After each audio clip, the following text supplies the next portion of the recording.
environment.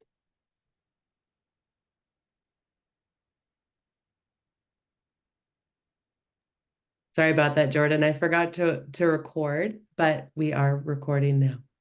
I know you're fine. And also to just a couple other housekeeping things, just to make sure you guys are muted, and if you have any comments or questions, you can put them in the chat and we'll get to them at the end of the presentation.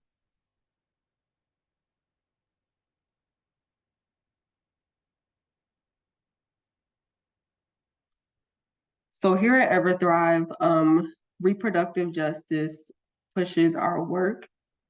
So here, as you can see, we believe in reproductive justice because everyone should have control over their bodies and access to the resources they need. Reproductive justice is a framework that was started in response to the lack of reproductive justice in the country or in the United States. The principles of reproductive justice, which we kind of base our work on, is the right to have a child, the right to not have a child, and the right to have children and parent them in a safe and healthy environment.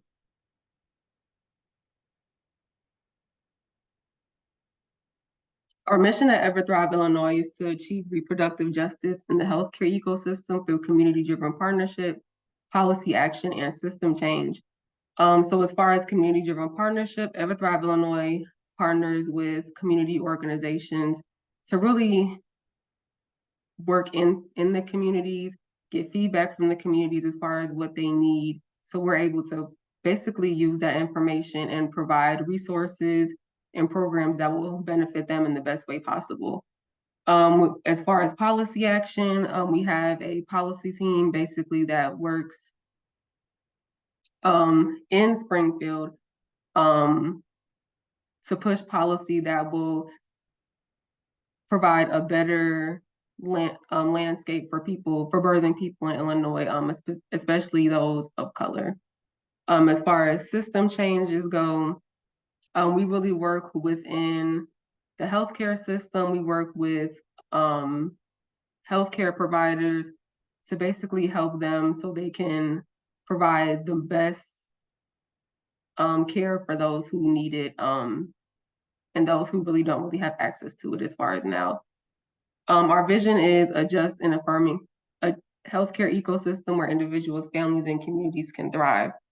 Our values are reproductive justice, which I talked about in the last slide. Basically, that drives our work. We firmly believe that everyone, again, deserves to have access to reproductive health care, and deserves to raise a family if that's their choice in a healthy and sustainable environment.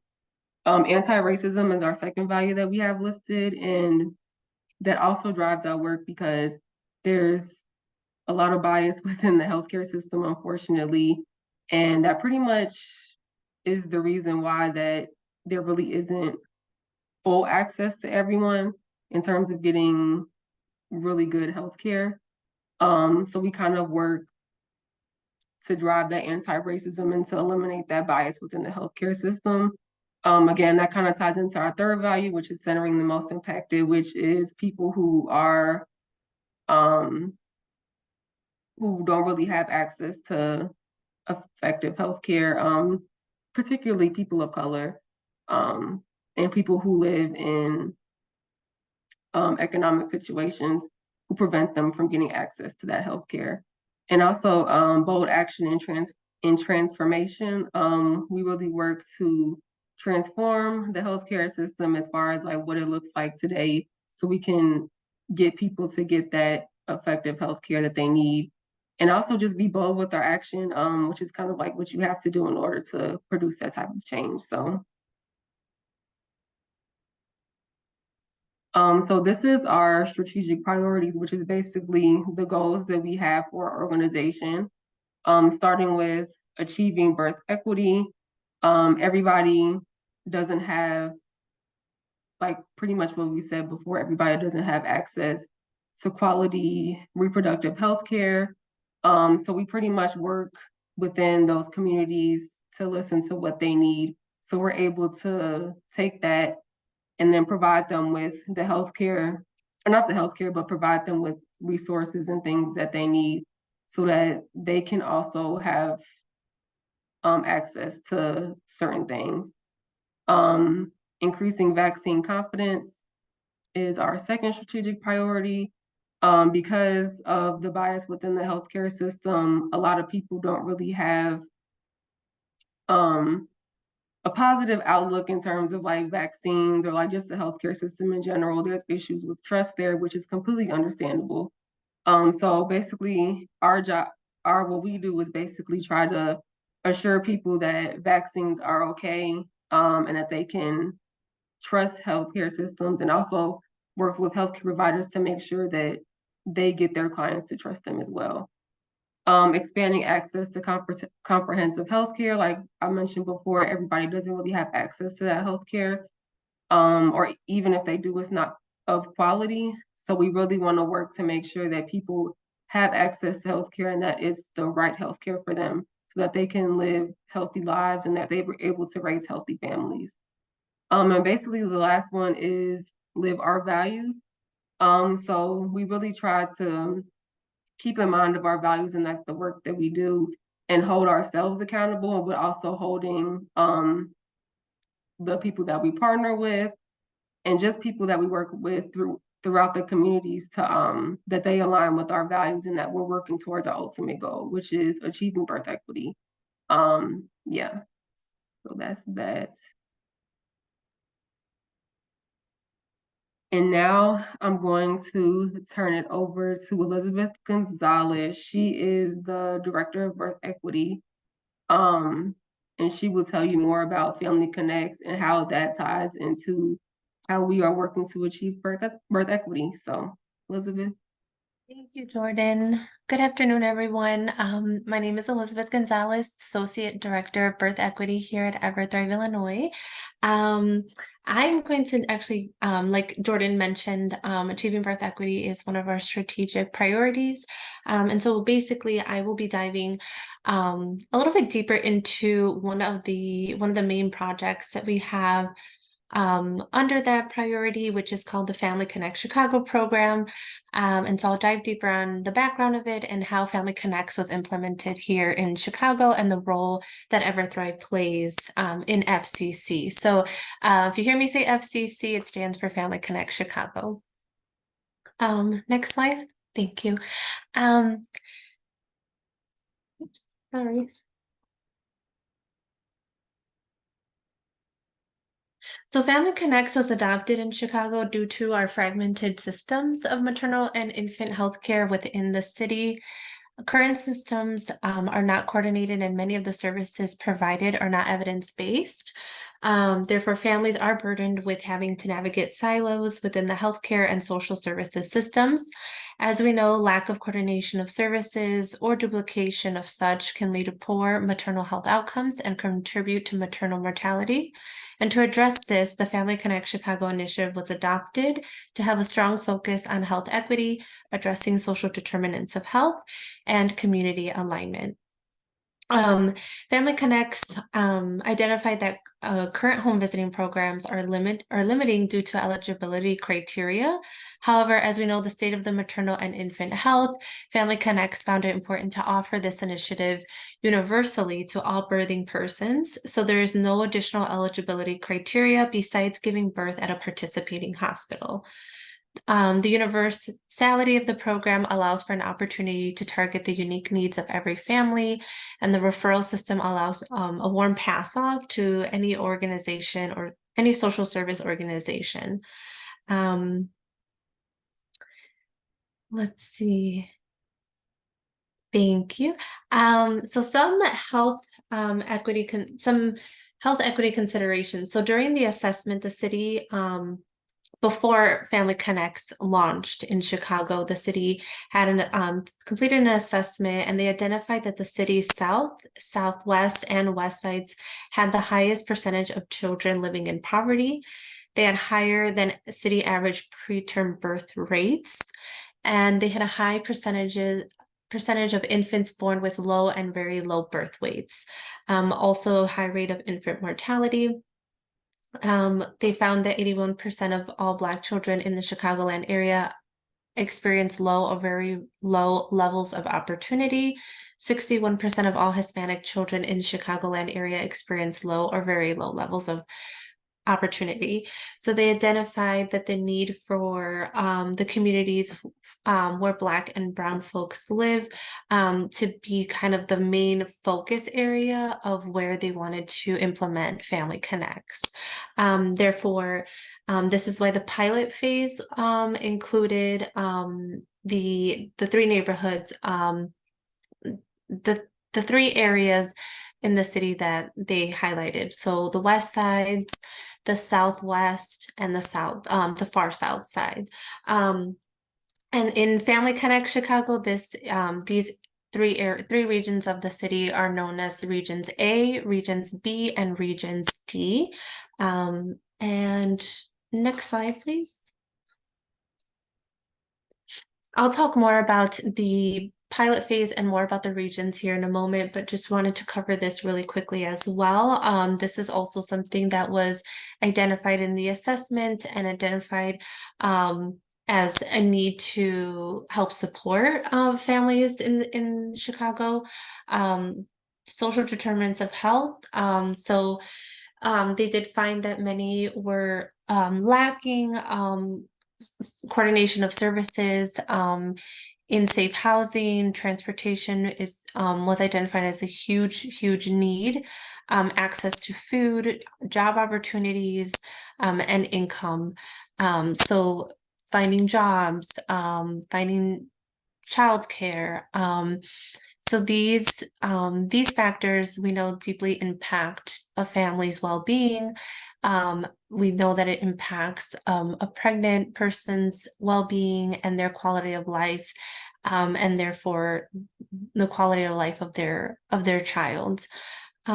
Next slide, please. So Family Connect Chicago, the model, it's evidence-based model that started from Durham, that came out of Durham, North Carolina, and it was proven successful in improving infant, mother, and family outcomes in other various locations in the U.S. So nurses are following a standardized protocol. So basically, it's a nurse, a registered nurse, is completing this postpartum visit with a mom. It is scheduled while the mother is in the hospital, and it's typically done 3 weeks, 3 weeks postpartum, but they can visit anytime up to 12 weeks postpartum. It is again, it's offered and scheduled during the hospital stay. It's available again to all families within the city of Chicago that have given birth here. Nurses do have anywhere from 6 to new cases per work week that they visit with. There's a follow-up contact with families 4 weeks post visit to confirm if families were able to get in touch with the referrals that they were that they had issued to them. And again, the nurse is an RN. Within these home visits, nurses do screen for things beyond the physical health of the parent and baby. So they also assess their social well-being, their mental health, and the safety in the home. Nurses identify family needs such as diapers, foods, housing, and directly connecting families to those community resources. A lot of the times the nurses will sit with the mom and call, a place that they need connection with, and sometimes they'll even call on their behalf as well. We see that a lot. Families get post-visit phone calls by the nurse to follow up on the advocacy of the referral given to them, and to receive any additional feedback as well.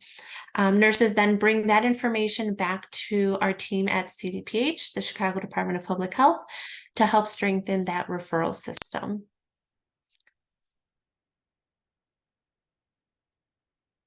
So why would we offer this intervention to all? So we do know that the time when a birthing person is giving birth, it's a time of vulnerability for families. Also, this normalizes the program as how we take care of families. So for it being a universal newborn program, it's non-stigmatizing. There's high rates of program acceptance and visit completions. Right now, we're sitting at about 85 acceptance rate and visit. Needs may differ among families. So we have seen that some families may just need help connecting to a medical provider in their community, but we also have had very complex cases that the nurses have seen where the family is needing up to 5 referrals in just one visit. So it varies, and we've seen that, and I'll get a little bit more into that in the next couple slides.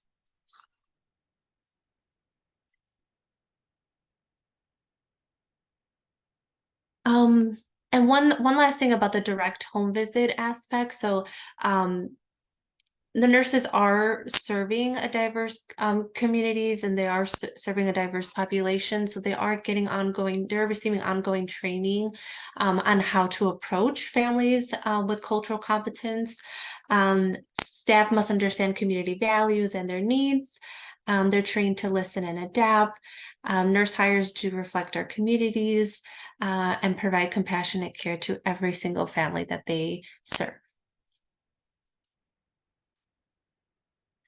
And so who are our current stakeholders involved? Again, FCC's main focus is community alignment, which is achieved through the collaboration between Chicago Department of Public Health, the clinical team, again, clinical team would be the nurses in this case, so they're the ones going out and completing these visits with families.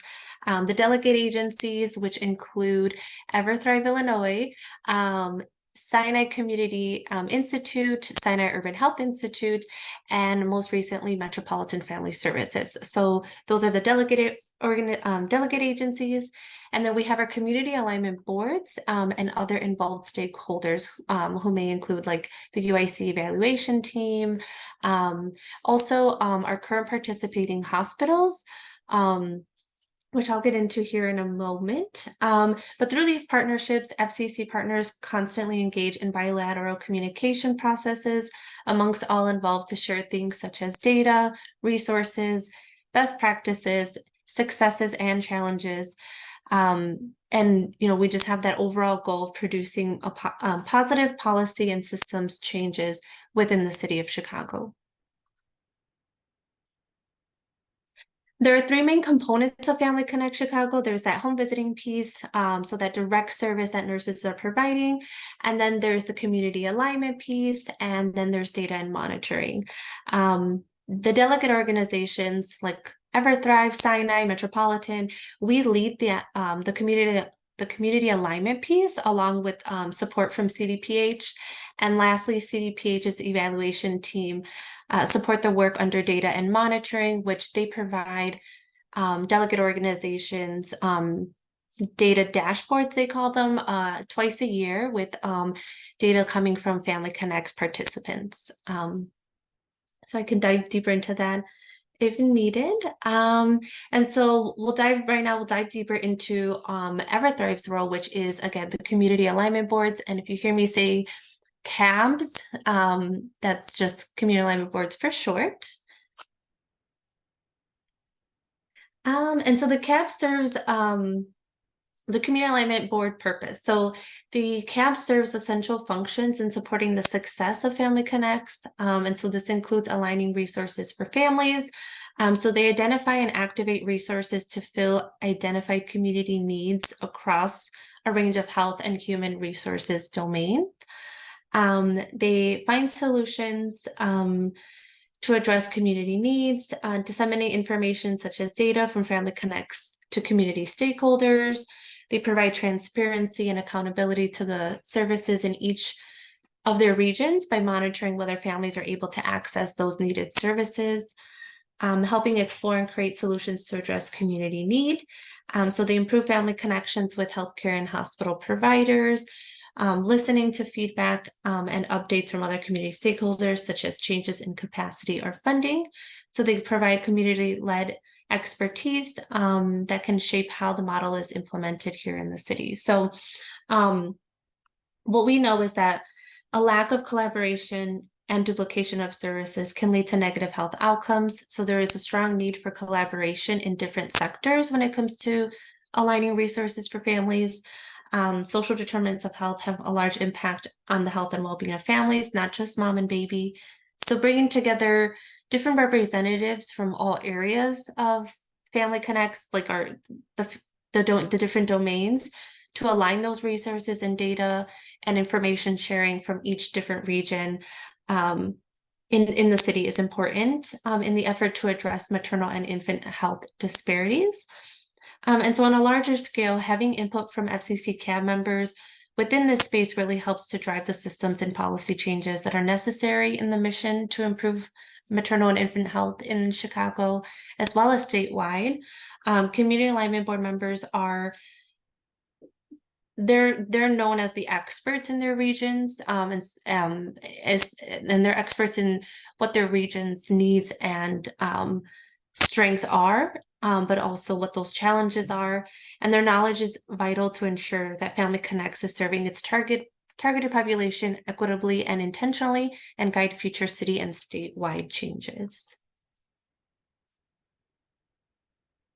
And so this map here shows the 6 different regions of Family Connect Chicago. EverThrive Illinois leads 3 out of the 6 community alignment boards. They are color-coded down there at the bottom, but real quickly, I'll just share that the 2 Southside camps that we lead are in purple and in red. Region C is in purple, Region D is in red. In addition to, we also lead Region E, which is up on the northeast side of the city. It's in blue. Region C and E had a successful launch in the beginning of 2023. Region D was part of the FCC pilot back in 2020, along with Region A and B. A and B is the west and southwest side, so they are in purple and yellow. Excuse me.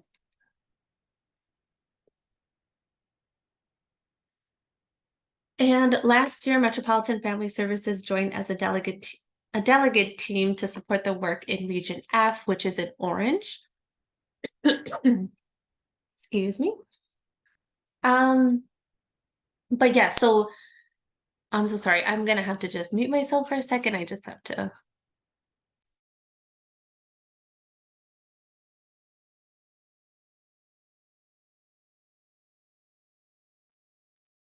Sorry, just getting over a cold. And so basically the six regions, they're created to provide transparency and accountability to services, again, in their regions, to improve the family connections with healthcare providers. That's a huge one that we're emphasizing, that we want to emphasize this year. And so what we're looking for is to bring more healthcare providers onto our community alignment boards. They provide community-led expertise and identify and activate resources to fill those gaps. Next slide.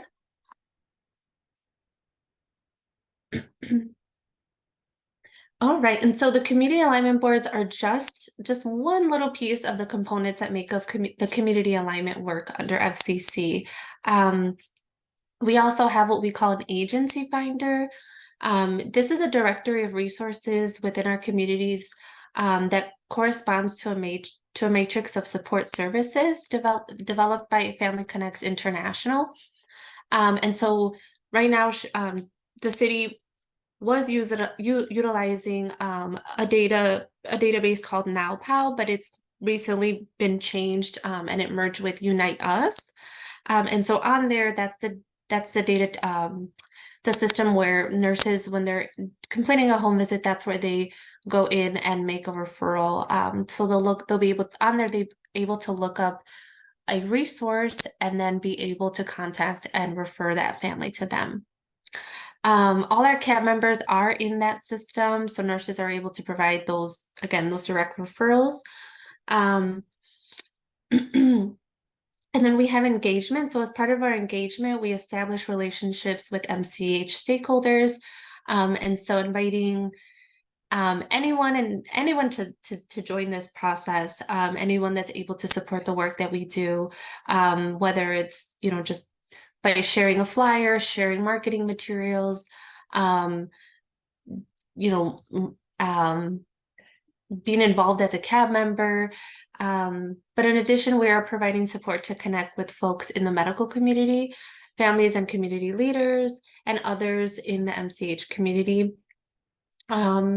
We have what we call case conferences. So this is where delegate organizations and the nurses get together once a week. And so basically the nurses are communicating stories of the families that they visited recently. They share challenges, they share success stories. Most of the time, if they are looking for a specific resource that they haven't been able to identify, they'll share it with us, delegate organizations, and then we are kind of what our role is too, is to help identify and fill that need for them. We also identify gaps in services from client level input, and we have all our staff attend the nurse case conferences. The nurses team attend. CDPH is there. We also do invite some of our CAB members to be a part of it so that they can kind of see exactly what is going on and get a firsthand look of what the nurses are seeing in the home visits. And then there's a post-visit connection. So this is conducted by nurses. They ensure that families are connected to those services, those referrals, and they get feedback on family satisfaction. They get safe space for it's a safe space for feedback, and they check to see if the referrals were entered properly into the agency finder. And then we have data review. So this is a review for the referral, the referral data from the agency finder. Let's see, I'm trying to see what else I'm missing. We do share the agency finder with our CAB members as well. CDPH just kind of shares that data with us. Again, they do provide 2 data dashboards annually that dive deeper into how many visits were scheduled, how many visits were accepted, how many were completed, what those referrals look like, were those referrals completed. It breaks it down into demographics of who our participants are.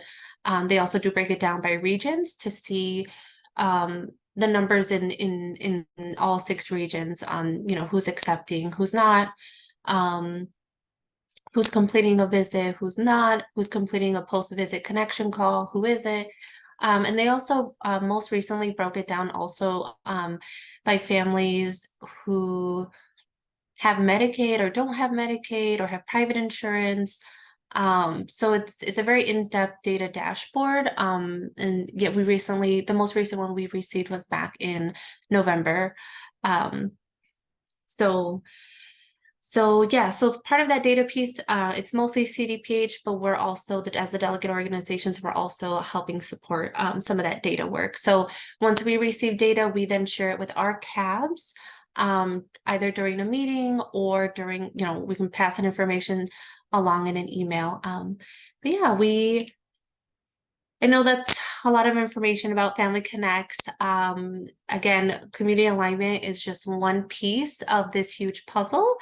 But nonetheless, I lastly just want to wrap up by just sharing our wonderful birth equity team.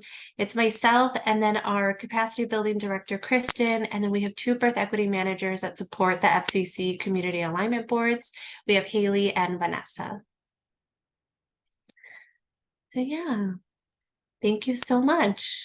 Thanks, Elizabeth, for that presentation. Just to close out, there are a couple ways you can connect with EverThrive Illinois. You can sign up for our email updates on programs and accomplishments and to get our e-newsletter. You can also join the Policy Action Network if you want to get involved within policy and get involved with EverThrive and creating change within the policy. sector. Also, you can register for upcoming events, which will be listed on our website's events page. And our website is EverThriveIL.org, or you can scan the QR code now to go to the website. The Family Connects page is on chicago.gov, so you can scan the QR code there to learn more about Family Connects that way.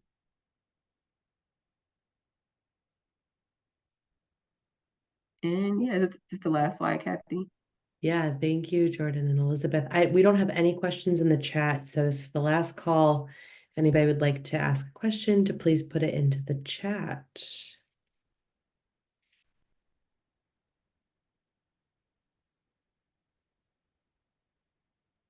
All right. No questions. We will share the recording. I did get some questions about that privately. We will share the recording and slides with folks in the coming days. Oh, we have a question.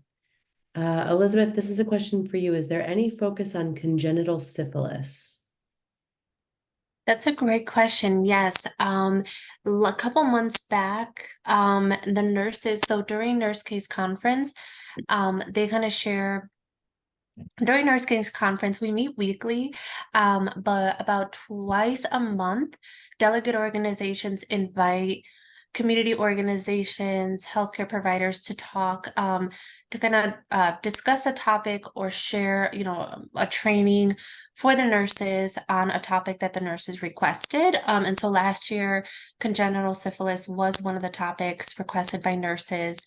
And we did have 2 medical providers from UI Health, one from UIC, one from UI Health, to come and talk about to educate the nurses on congenital syphilis and answer any questions that they had.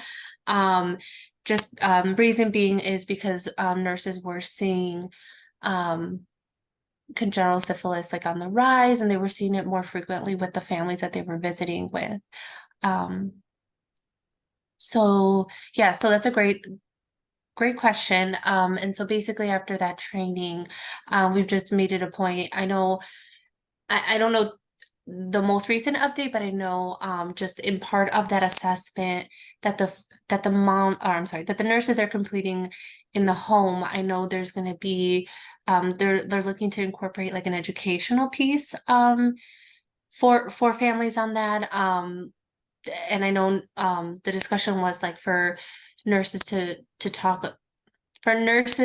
educate the mothers while they're in the hospital, to have that discussion with their nurses during pregnancy. So I know that's a conversation that should be had, or the education should be had during pregnancy. But yeah, we've been seeing, the nurses have been seeing a rise in that. So just looking to get education out there for folks. Thanks, Elizabeth. And we actually had another question come in. So final plug to folks. If you have a question, please enter it into the chat. This question is, who runs the cab for Stroger Hospital in the Illinois Medical District? Okay, so the hospitals themselves are not part of the Community Alignment Board. They are just, we see them as like our partner because they are like a birthing hospital. Stroger is participating now, so they are providing this service to the birthing people there, but they themselves are not on a cab, and they don't run a cab. But I don't know if I'm just like misunderstanding the question. But Stroger, let me take a look, I believe is in regions A or C. So that would be Sinai. Sinai does lead the work in that green and yellow area. So that's region, I want to say it's region B. Thank you, Elizabeth.